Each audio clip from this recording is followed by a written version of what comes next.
Good afternoon, business owners. Chris Whelan here from Chris Whelan Coaching. I'm going to talk to you today about the 7 keys to a winning team, building the team that builds the business. Most business owners don't wake up in wanting a better team. They want their life back. They want more time. They want more margin. They want less pressure. Fewer nights lying awake wondering what's going to break tomorrow. And here's the uncomfortable realization that most people reach far too late. Businesses will never give you those things if the team isn't built properly. Because the business doesn't move forward on effort. It moves forward on people working together in the same direction without needing you as the glue all the time. If that isn't happening, if you don't have a motivation problem, you've got a team design problem. Now the real cost of a team, a weak team doesn't always look chaotic. Sometimes it looks busy. Sometimes it looks hardworking, even loyal. But underneath, it costs you in 4 invisible ways. Your time, because work still runs through you. Your profit, because rework and indecision eat up margin. Your growth, because everything slows as headcount grows.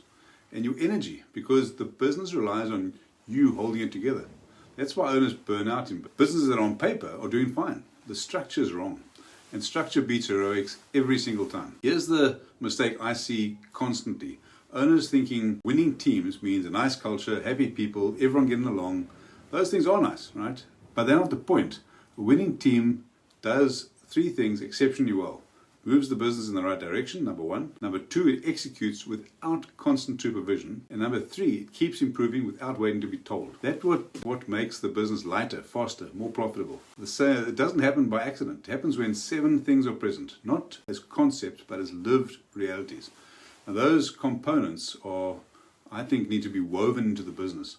I'm not going to list these like a workshop slide. I want you to picture them showing up in a real business. It starts with number 1, leadership. Not control, not micromanagement. Leadership sets direction, shows people how to behave under pressure, and doesn't disappear when things get uncomfortable. When leadership is weak, everything else becomes noise. There's a shared goal, right? This is number 2. So firstly, leadership. Number 2 is shared goal. Not do your job well. A clear, shared destination. When teams know exactly what they're building to, when decision making then speeds up and politics fades away. No shared goal, everyone does their own version of, we're helping out. Number 3, there are rules, right? Clear rules, not bureaucracy, standards. How we treat clients, how we treat each other, how we make decisions, what's acceptable, and importantly, what isn't.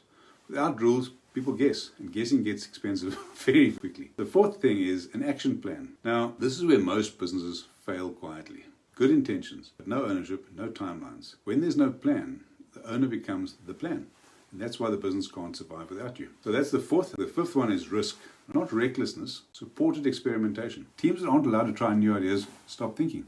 They wait, they escalate problems, they stop owning outcomes. And that's not laziness, that's learned behavior. The 6th thing is involvement, 100% involvement. Everyone on the field needs to play the game, no passengers. Right? Involvement creates accountability.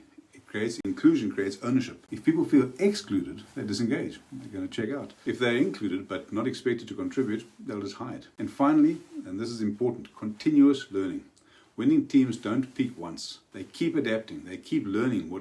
Learning is what keeps a team useful as the business grows. Without it, the business outgrows the people or stalls. And what this ends up giving you is these 7 components give you more time and more money. They aren't nice to haves. They are very specific things for the owner. Let's think about this. They shorten decision cycles, they reduce rework, they increase discretionary effort, they stabilize delivery, and they make the business less fragile.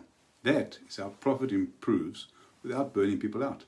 That's how time opens up without hiring more staff. That's how direction becomes real instead of a theoretical thing. This is not about working harder. It's about working through a team that works. If you like, the future back question. If the business you want 3 years from now runs without your constant supervision, produces consistent margin, gives you options, not obligations. If that does that, right, then you're in good shape. If the team you need already has a shape, and that shape doesn't include you being the bottleneck, you making every call, you holding it all together, then that is the thing that you need to fix.